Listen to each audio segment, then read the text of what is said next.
if we begin with the construct that we are a collection of stories, we are the stories that we tell, the stories that we believe, and equally the stories that we choose to ignore.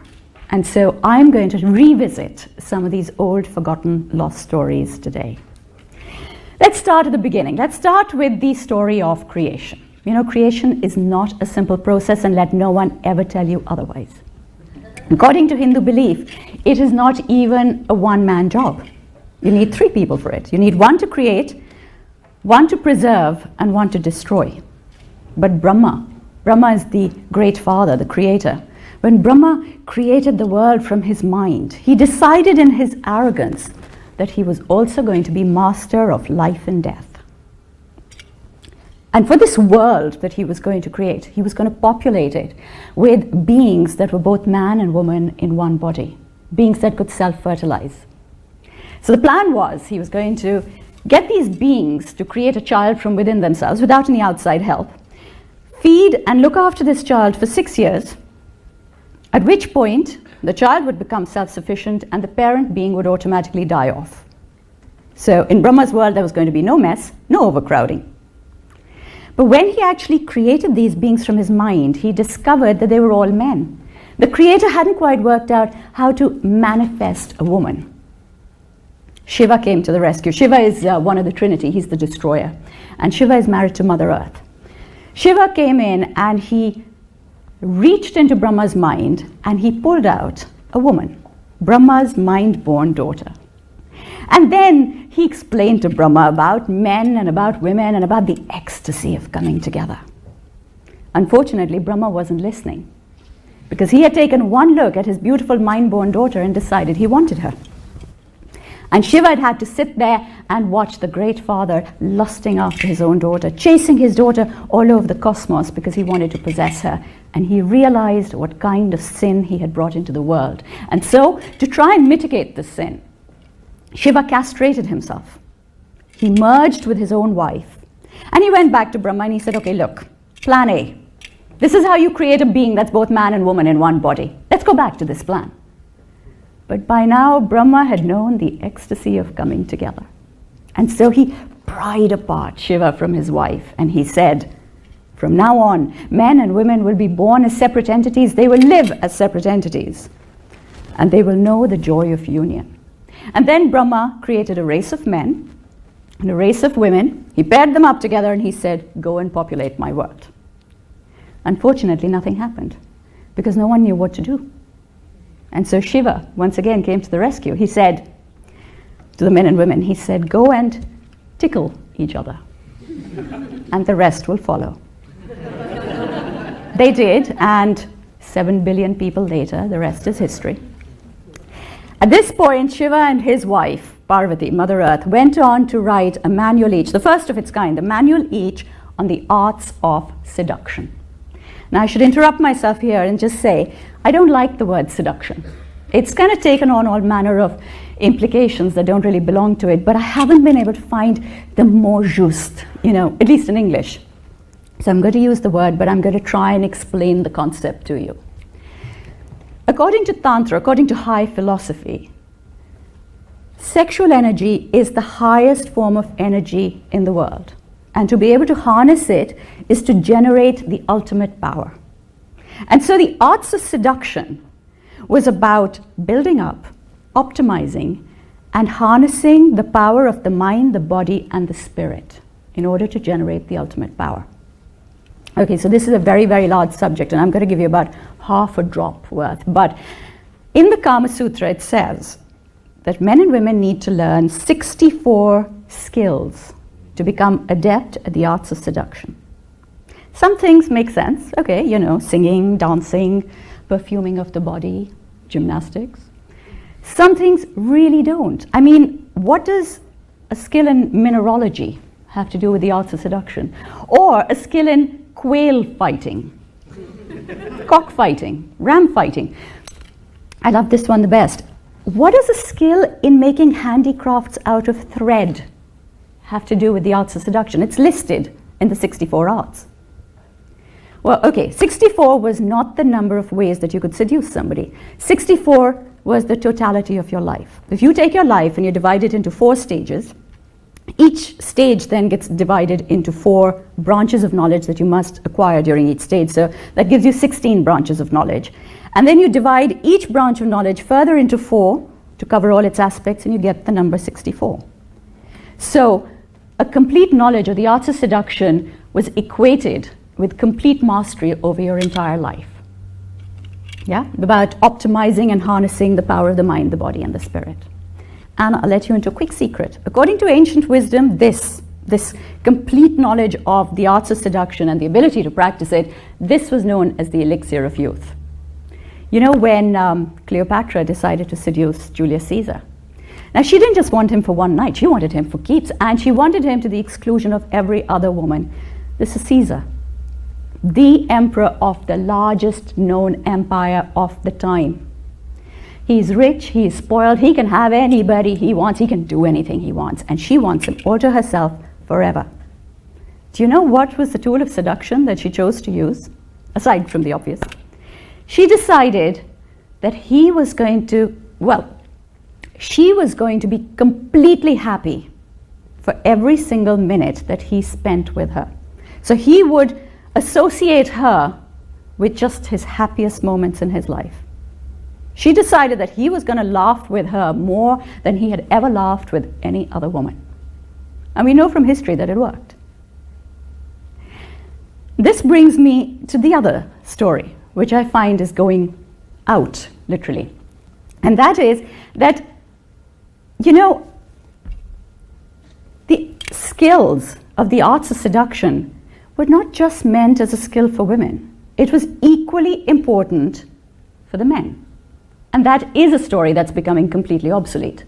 Because every time I do this talk and I say, well, for a woman to be truly seductive, she had to be intelligent, amusing, beautiful, fragrant, sexy, subtle, discreet, porcelain skinned, good at singing, good at dancing, good at playing musical instruments, well spoken, well behaved, well read, nails painted, toes polished, lips reddened, legs waxed.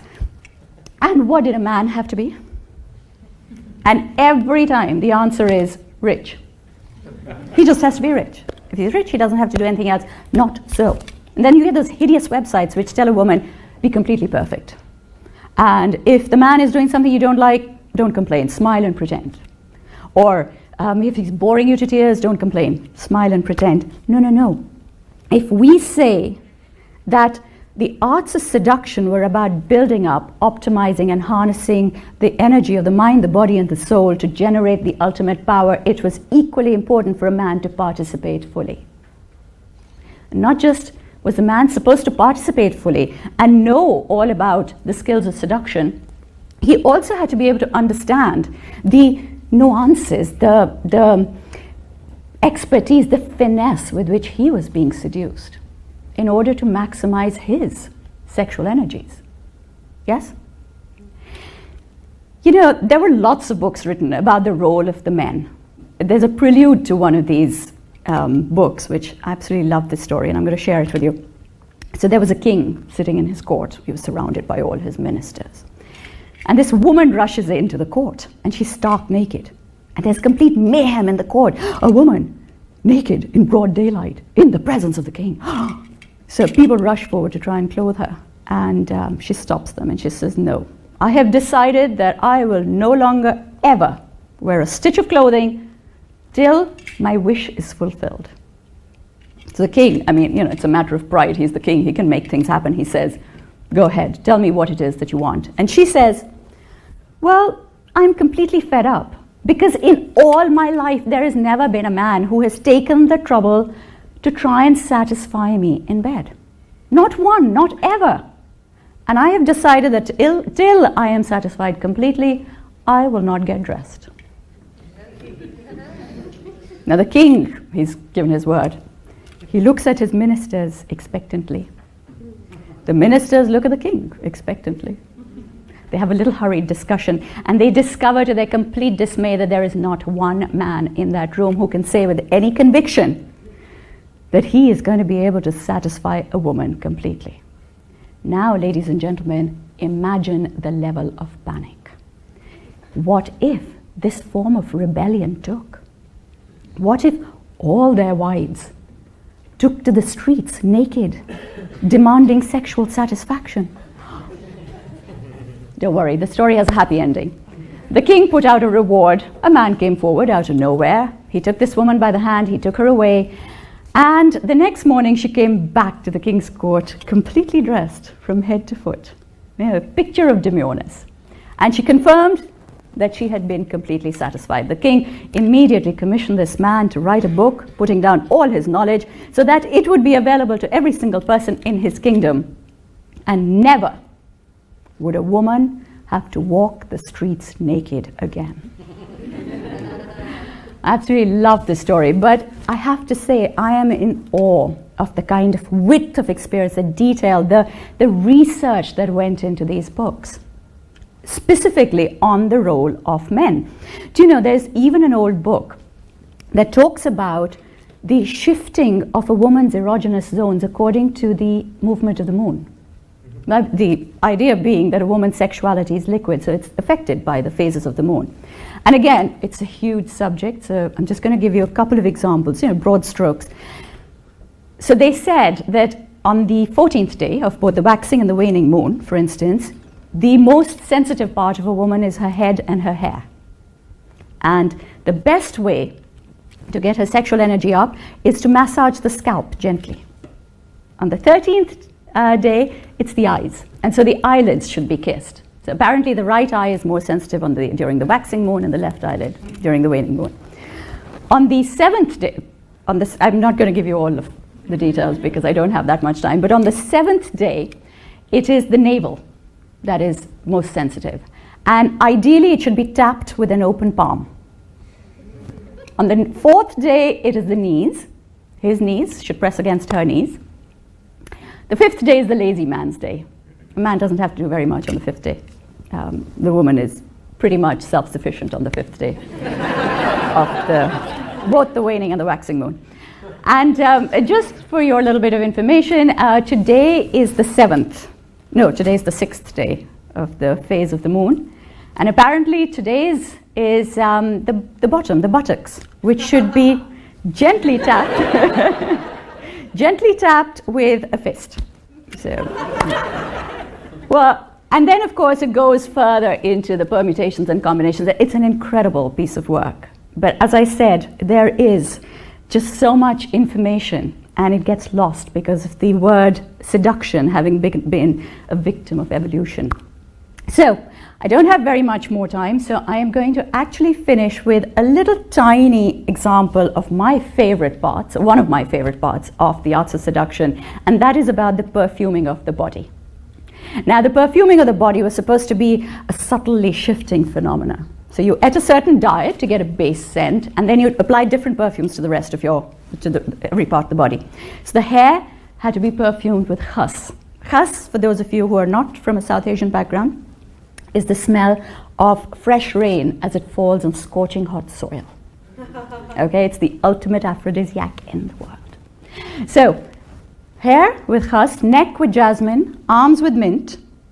There's a reason for every part of the body, okay? The belly button with the very heady musk, so you draw somebody in. The curve of the waist with the very subtle extract of roses. So you'd have to press your face into it.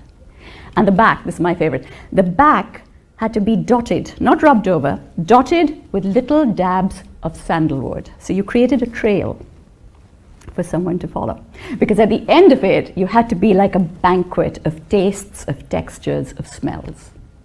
And ladies and gentlemen, in closing, can I just suggest that this is a story you should try at home?